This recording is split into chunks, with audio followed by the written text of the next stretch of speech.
Bonjour, bonjour, bonsoir, bonsoir mes belles étoiles. J'espère que vous allez toutes et tous bien. J'espère pour vous que la santé est bonne, qu'il commence à faire beau dans vos régions.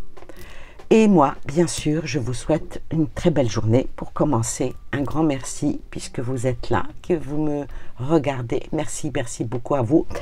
Les fêtes, les longs week-ends pour certains. Bon, en Alsace, le vendredi saint est férié. Désolé pour ceux où ce ne l'est pas, ce qui a fait que c'était un très très long week-end. Pour beaucoup d'Alsaciens, l'Alsace, la Lorraine, voilà. Ça a permis à beaucoup de personnes d'être en famille et ça, c'est vraiment ce qu'il y a bien. Bon, il y a eu beaucoup de choses qui se sont passées depuis la dernière vidéo que j'ai faite. Je ne me rappelle même plus quand est-ce que j'ai fait la dernière vidéo. Je n'avais pas beaucoup le temps et puis quand on est en famille, c'est pas que je ne vous aime pas, que je ne vous je vous favorise pas, mais bon, entre faire une vidéo et puis être en famille, vous me comprenez, mon choix il est vite fait. Alors aujourd'hui, on va pas rentrer dans tout ce qui se passe et ce qui s'est passé. On voit bien, comme toujours, et oui, comme toujours, les médias, tout ce qui blablabla autour de l'actualité. On s'occupe beaucoup de l'extérieur, mais on ne regarde pas ce qui se passe à l'intérieur. Comme disait l'autre, au lieu de regarder la paille qui est dans l'œil de ton voisin, regarde plutôt la poutre que tu as dans le tien. Ça veut dire beaucoup de choses, cette expression qui est aujourd'hui vraiment d'actualité. Alors, peut-être une chose, peut-être pas pour tout le monde, hein, qui est passée, mais vraiment, comment dire, mais en douceur. La pastille, je ne sais pas jusqu'où cela va aller, mais je peux vous dire que c'est pas sympa ce qui nous arrive. Alors pourquoi je dis ça? C'est parce que, et oui, les médias vous en parleront pas. Donc un petit peu ici, en plus de faire de la voyance, je fais un petit peu alerteuse, si vous voulez. Ouais, vous alertez sur des choses qui se passent dans les coulisses. Savez-vous qu'il y a eu une loi? Oui, une loi, la loi Omnibus, que Madame von der Leyen, comme toujours, elle nous la fera toujours à l'envers. Oui, cette loi Omnibus, elle est... Bon. Par contre, ce que je peux vous dire, c'est qu'il y a 8 organisations non gouvernementales, hein, c'est les ONG, ils dénoncent le caractère non démocratique et surtout opaque de cette loi. Et cette loi, elle est précipitée par rapport à un processus dans laquelle la Commission européenne a élaboré cette proposition. Alors, cette loi, je peux pas, je me suis bien penchée sur le sujet, mais je peux pas trop m'étaler parce que là, il faudrait que je vous invite à aller voir qu'est-ce que c'est que cette loi. Hein. Mais savez-vous que cette loi, elle est vraiment très controversée. Bon, sa motivation économique, ils y trouvent un intérêt extraordinaire. Mais le gros problème, c'est que ça aura de grandes conséquences, des conséquences sociales. En particulier, l'affaiblissement des protections.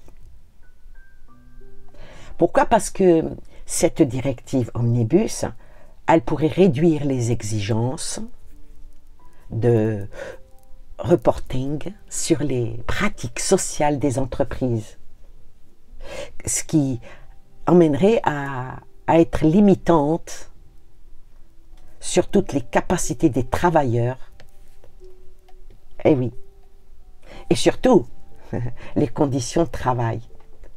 Bon, il y a eu quelques réactions des syndicats qui critiquent cette directive comme un dérèglement, oui, non, plutôt une déréglementation qui favorise les grandes entreprises au détriment des droits sociaux. Vous voyez? Et ça, apparemment, ça serait pour le ralentissement des objectifs climatiques. Et puis, ça avance très vite, hein. Et puis ça parle de 2028. Alors, la directive pourrait compromettre les engagements climatiques de l'UE, hein. Notamment la neutralité carbone, il parle de 2050. Je ne sais même pas si on sera tous là en 2050. Alors, les critiques des ONG, donc il y a 8 organisations qui ont porté plainte contre ça, parce qu'ils dénoncent le caractère non démocratique et son impact négatif sur les objectifs du pacte vert. Alors pour ceux qui ne savent pas ce que c'est que le pacte vert pour l'Europe, c'est une stratégie très ambitieuse de l'Union européenne visant à atteindre la neutralité climatique d'ici 2050. Ça a été présenté en décembre 2019 par la Commission européenne sous la présidence de qui? Allez, tous en cœur de qui? D'Ursula, hein? Oui, c'est terrible. Alors, il y a beaucoup de débats. Certains acteurs économiques qui craignent que les nouvelles réglementations soient pas très compatibles et surtout nuisent à la compétitivité des entreprises. Ouais. Donc, on est impacté. On est vraiment impacté. Alors aujourd'hui, moi je vais faire un tirage. Le tirage et la plainte a-t-elle des chances d'aboutir? Est-ce qu'elle a des chances d'aboutir? Parce que les arguments qui vont en faveur de cette plainte, c'est surtout le manque de transparence et ce côté opaque. Et surtout, sans consultation publique. De toute façon, ils ne nous consultent plus. Il n'y a pas de référendum de fait, il n'y a rien. Il y a madame qui est en haut, qui se prend pour la présidente de tous les pays. Bon, elle se prend pour Trump alors que Trump a été élu par le peuple. Mais elle n'a pas été élue par le peuple. Elle a été posée par les copains, les copines. Vous voyez? C'est vraiment... Alors, les ONG, ils estiment que la directive d'Omnibus s'écarte des objectifs réels. Ouais. Donc, c'est pour ça qu'ils ont déposé une plainte. Alors, il y a une pression quand même industrielle parce que la plainte met en lumière l'influence des lobbies industriels dans l'élaboration de la directive, ce qui pourrait être un point clé pour l'enquête de la médiatrice européenne. Mais la médiatrice européenne, elle peut juste examiner, regarder, et puis dire, il faut changer ça, ça. Mais quand quelque chose est acté par Madame Van Der, c'est dur à l'enlever, hein. Voilà. Par contre, il y en a qui soutiennent la directive. Hein. Pourquoi? Parce que, écoutez bien, hein, l'alliance entre le Parti populaire européen, l'extrême droite, bon, ça pourrait garantir l'adoption à la directive malgré les contestations. Alors quand j'entends, oui, c'est pas la peine de voter, c'est pas la peine de ci, c'est pas... Eh oui, vous voyez où ça nous mène un vote qui est baladé son pipé à l'avance. Hein. Voilà. Bon, quels sont les pouvoirs de la médiatrice européenne? Comme je dis, son rôle, c'est d'enquêter, de formuler des recommandations, mais malheureusement, elle ne peut pas annuler cette décision de la Commission européenne. Pourquoi? Parce que cette directive omnibus est soutenue par des acteurs économiques hein, qui plaident pour la simplification des réglementations, ainsi de renforcer cette compétitivité européenne. Bon, alors, on va quand même regarder, est-ce que la médiatrice européenne, son prénom c'est Teresa Angio, un truc comme ça. Hein. Elle va examiner cette plainte et en principe elle doit déterminer si la Commission européenne a manqué à ses obligations de transparence et de consultation. Bon, si elle juge la plainte fondée, il y aura peut-être une suite. Alors là, moi je vais voir par rapport justement à la médiatrice, est-ce qu'elle va démontrer qu'il y a quelque chose qui est pas très catholique, on va dire. Ah oui, à propos de parler de catholicisme, chrétienté, on a appris que le dimanche de Pâques, que le pape a pris son envol. Oui, plutôt, ça a été dit. Mais dans un tirage monde, j'avais dit qu'il y avait et c'était au mois de février, donc ils l'ont sorti que maintenant. Et en écoutant d'ici et là, et une certaine presse italienne, hein, bien sûr, a dit qu'il était parti depuis le mois de février. Bon, ça peut se comprendre parce que voilà, le temps de tout organiser, de tout ci, de tout ça.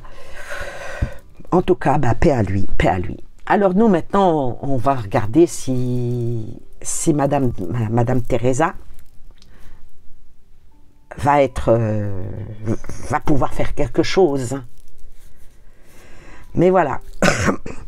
En France, maintenant dans d'autres pays, je ne sais pas, hein, parce que bon, malheureusement, on fait partie de l'Europe, mais on ne parle pas les mêmes langues, donc c'est pas facile d'aller voir. Il faut connaître le finlandais.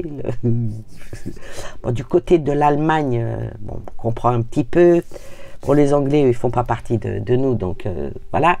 Mais pour ceux qui parlent d'autres langues et puis qui peuvent voir par rapport à d'autres pays, qu'est-ce qu'ils en pensent, mais pourquoi nos médias ne parlent pas de ça? Bon, on va se concentrer sur Madame Teresa.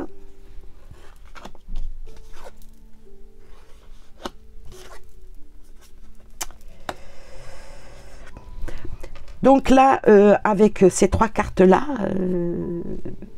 bon, maintenant, elle était dans la sourdine. Hein. Vous savez, on détourne toujours le regard. Comme en France, on détourne le regard, on vous montre, regarde par là, pendant que derrière, on fait autre chose. Hein. Quand on regarde nos médias, ils nous sortent un tas de trucs, nous parlent toujours d'un même pays, blablabla, tous les jours.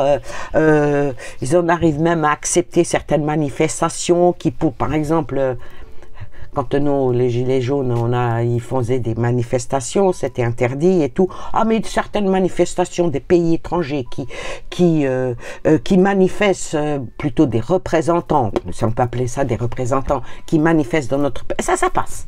Ah, ça c'est même, allez-y, tant que ça peut occuper l'esprit du français lambda, que l'ennemi, c'est celui qu'on lui montre, alors que les vrais ennemis, ils sont là.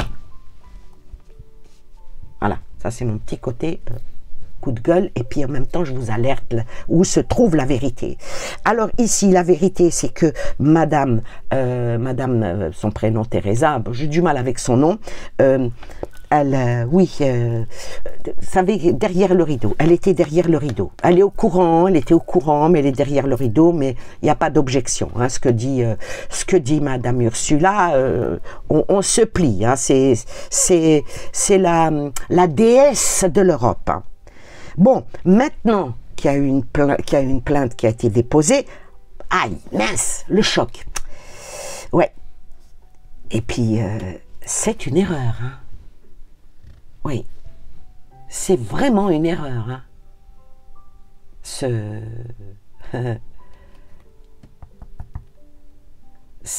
qui... Maintenant, elle va faire... Est-ce qu'elle va marquer la transparence par rapport à cette loi de... Puis en plus, c'est de loi. Hein. C'est même pas proposition de loi. Non, c'est acté. C'est acté. Voilà, c'est acté. Donc... on va recouvrir avec ça. Et c'est toujours, c'est pour enlever encore plus les acquis sociaux. Hein. Les petites entreprises, elles vont toutes se casser la figure par rapport au gros. Hein. C'est toujours pareil. Hein. Comment qu'il disait l'autre, on déshabille Paul pour habiller Jacques, mais là, Jacques n'a pas besoin d'être habillé, mais on va quand même continuer à dénuer de sens, oui, dénuder le petit peuple. Hein. Alors, sur le sommeil, qu'est-ce qu'il en est? Le choc. Et puis, l'erreur qui est flagrante. Hein. Alors, il y a des points cardinaux, donc je vais choisir gauche, haut. Allez.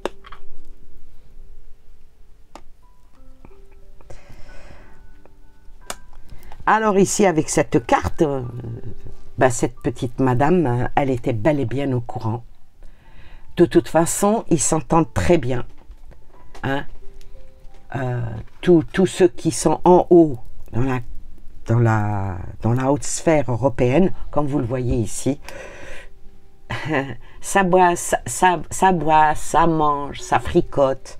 Avec le point cardinal du soleil, ils sont en bonne osmose, ils sont tout est encouragé pour un changement qui leur sied.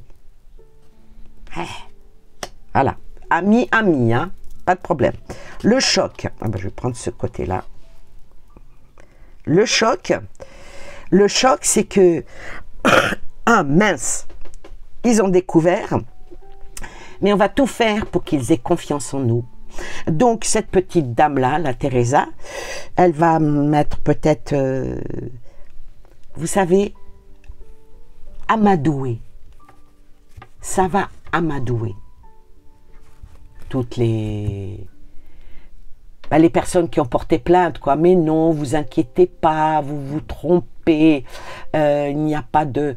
c'est bon, vous savez, elle va essayer d'amadouer les ONG, les 8 ONG qui ont déposé plainte, pour que ça n'aille pas plus loin. Hein. Et sur ici, l'erreur avec le soleil, et vient quoi? Il vient l'équivalent du pendu. Donc, je ne vais pas dire que c'est quand même un bon point ici. Il y a quand même quelque chose qui est bien, parce que ça ne va pas l'annuler, mais ça va le stopper. Ça va le stopper. Malheureusement, ça ne va pas l'annuler, hein. Voilà, oui, non. Ça a été présenté en 2019, ça sort maintenant. Non, en 2019, c'était pas ça. En 2019, c'était le pacte vert. Oui, c'est pas mal aussi. Renseignez-vous sur le pacte vert. C'est quand même quelque chose. Ça a été mis là maintenant, je ne me rappelle plus la date, qui... c'est cette obligation qui ont même en durabilité jusqu'en 2028. On est en 2025. Mais là, ils vont tout faire pour amadouer, patati, blablabla, bon, parce qu'il y a encore d'autres choses à gérer. Les choses vont beaucoup trop vite. Donc, ça va pas, comment dire, ça va pas je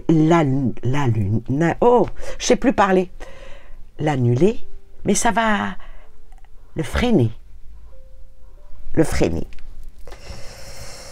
Alors, donc oui, il y a quand même un petit peu de positif. Alors maintenant, on va continuer avec la triade. Poser la question, jusqu'où ça va aller ce délire, hein? Jusqu'où ça va aller ce délire? Oh, ça étudie tout le temps. Tout le temps, ça fait des... Oh mon Dieu, cette communauté européenne, cette Union européenne, c'est un désastre. Ouais, c'est constamment en train de chercher comment faire encore. Ça mélange tout, hein, ça mélange le climat, l'argent, voilà, c'est vraiment un capharnaüm là-dedans. Une chatte n'y retrouverait pas ses petits.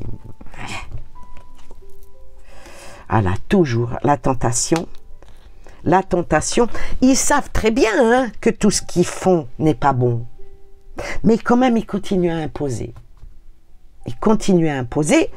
Et malheureusement, comme maintenant on le sait, hein, c'est pas la peine de se leurrer, hein, que la France n'arrive même pas à régler ses problèmes internes. Comment voulez-vous qu'elle défende ses intérêts externes? On est d'accord avec ça? Et la dernière, tant qu'on fait rien, ils vont réussir. Ils vont réussir. Elle est où la démocratie? Ah, c'est... Ouais. Donc l'Europe, dans tout ce qu'elle fait par rapport à la vendeur, tout ce qu'elle fait, elle y arrive. Elle y arrive, mais jusqu'où? Jusqu'où est-ce qu'elle peut aller? C'est terrible, hein? Mais que voulez-vous? Quand cette dame-là, elle a le soutien des politiques, hein, et en particulier de la droite et de l'extrême droite, parce que, voilà, vous savez, quand moi, je dirais que les Français, il faudrait qu'ils réfléchissent un peu plus. Ouais. Parce que c'est vraiment soutenu, hein, soutenu par des acteurs économiques. Hein. Ouais. Et c'est quand même quelque chose. Hein. Bon, la France, on va poser la question, est-ce que la France a adopté cette position face à cette directive, hein? Est-ce qu'elle l'a adoptée? Est-ce que la France, bon, pas la France, le gouvernement, hein, gouvernement plus les oppositions, on va dire, est-ce que tous les partis politiques l'ont adopté? On va voir. Vengeance. Wow. Oh là. Le patron. Oh, j'aime pas ça.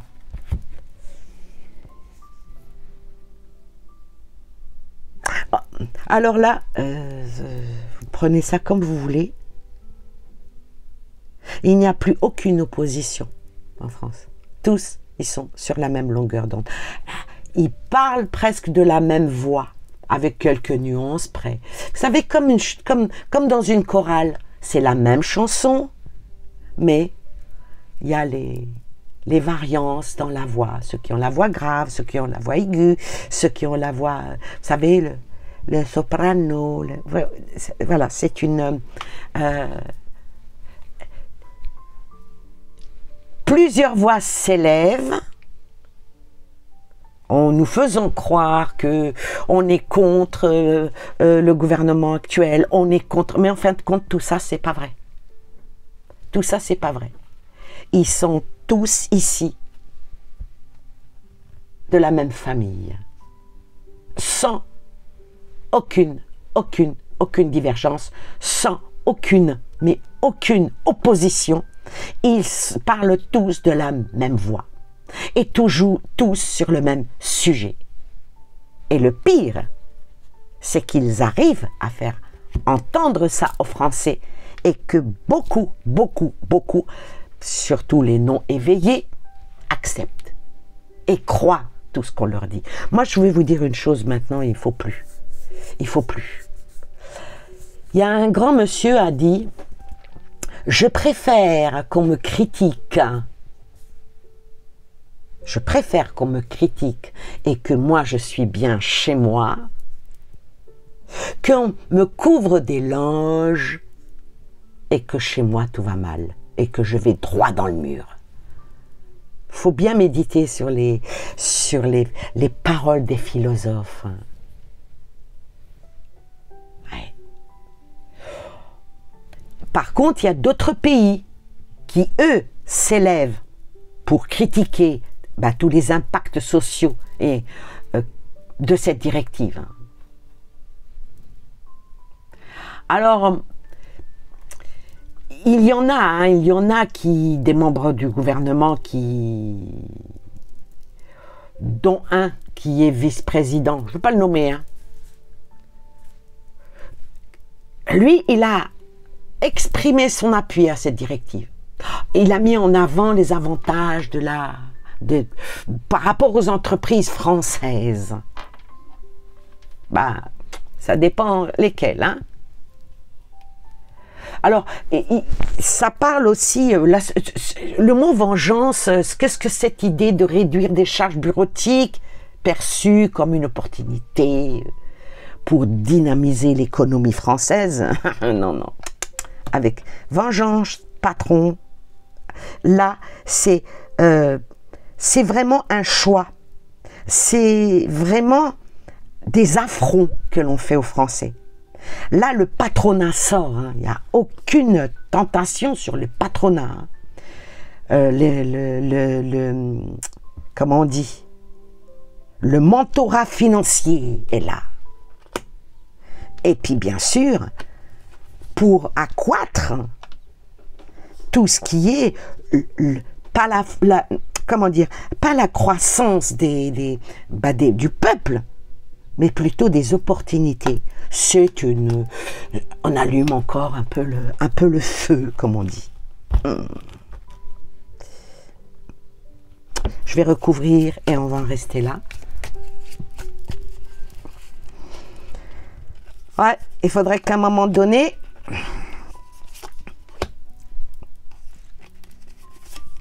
qu'on se réveille.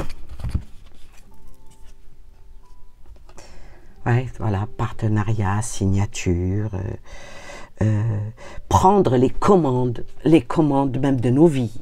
Oh la vache. Ouais. Alors que ça, c'est notre affaire à tous. Alors, qui va défendre les droits humains? On nous parle de l'environnement, Oui, mais les droits humains, c'est notre affaire à tous, non? Qui va vraiment dénoncer ce dérèglement? Qui va affaiblir les normes sociales? Qui? Avec ça, la poignée de main, par le peuple dort. Le dormeur, voilà, le peuple dort.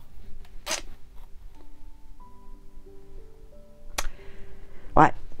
Il y en a beaucoup qui entre guillemets, bon, certains députés français, hein, c'est pas la majorité, puis bon, ben, ça n'en parle pas dans les grands médias, donc on n'entend pas. Moi j'ai reçu, je suis tombée sur, je ne vais pas dire il y a de hasard, il n'y a pas de hasard, sur ça, et tout de suite on m'a dit, c'est pas bon, faut essayer de réveiller les autres. Cette vidéo n'est pas une vidéo pour de la voyance, c'est une vidéo pour vous dire, réveillons-nous. Parce qu'il y a quand même un manque de consultation publique. Tout ça par l'influence des lobbies industriels dans cette élaboration de cette directive. Alors, est-ce que maintenant la France va rester constamment divisée? Est-ce que le fait que l'on cache, en nous racontant des sornettes par rapport aux pays voisins, et par rapport à des trucs, et par rapport qui n'a vraiment pas à nous montrer un ennemi, alors qu'on a l'ennemi dans notre sein. Alors la France, au lieu de se diviser, elle ferait mieux de s'unifier, avec peut-être faire sortir le débat par rapport à cette tension. Ouais. Et la dernière, c'est quoi? La sentinelle. Oui, le peuple, il faut qu'il se réveille. Il faut que le peuple retrouve la certitude et la détermination, trouver vraiment la détermination, que arrêter de nous dire des sornettes. Et pour ça, ben, il faudrait peut-être manifester devant certains, je ne veux pas dire où est-ce qu'il faut aller manifester, mais il faudrait peut-être manifester pour sortir, pour que enfin les choses soient dites, la vérité soit dite. Alors on va conclure. Qu'est-ce qui va en être? Est-ce que ça va rester comme ça ou est-ce qu'il va y avoir un petit changement? Le compteur, ouais, il faut parler. Il faut bouger, il faut aller bousculer les députés, il faut faire un contrôle, il faut demander des comptes, il faut y mettre son propre point de vue. Mais apparemment, les Français ne s'intéressent pas à ça. Je ne sais pas pourquoi. Oui, il faut enlever. Alors là, c'est bien le peintre. Et moi, je vais vous dire, tant qu'on n'enlèvera pas le pinceau de la main du peintre avec la peinture, il continuera à faire son tableau. C'est joli, hein, c'est poétique. Hein. Et la dernière, faut, la cloche, hein, faut se réveiller. Surtout nous en France, parce que pour corriger tout ça, parce que il y a un héritage en France. Et là, on est en train de nous bouffer notre héritage. Alors, je vais faire une petite comparaison. C'est comme un grand-père ou une grande famille qui met des années à faire sa fortune. Les anciens, ils partent. Les petits jeunes, ils arrivent. Ah, il y a de l'argent. Ça commence à festoyer, à dilapider. Un jour, ils se retrouvent sous les ponts. Voilà, j'espère que ça ne vous a pas donné de l'anxiété, ce n'est pas le but de cette vidéo. Moi, je fais des vidéos, là, je vous alerte qu'il faut ouvrir les yeux sur autre chose, sur quoi on vous guide. Parce que on nous pousse à devenir racistes, alors que ceux qui nous dirigent sont racistes, mais envers nous, les Français. C'est grave, quand même. Voilà.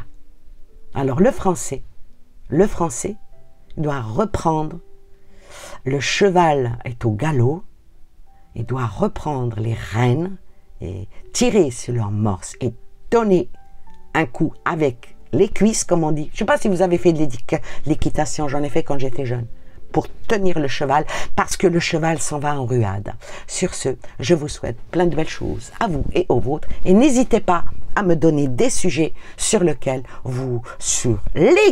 faut bien parler français quand même, vous souhaiteriez que je fasse des vidéos. Voilà, je vous dis à très bientôt. Bye bye, prenez soin de vous.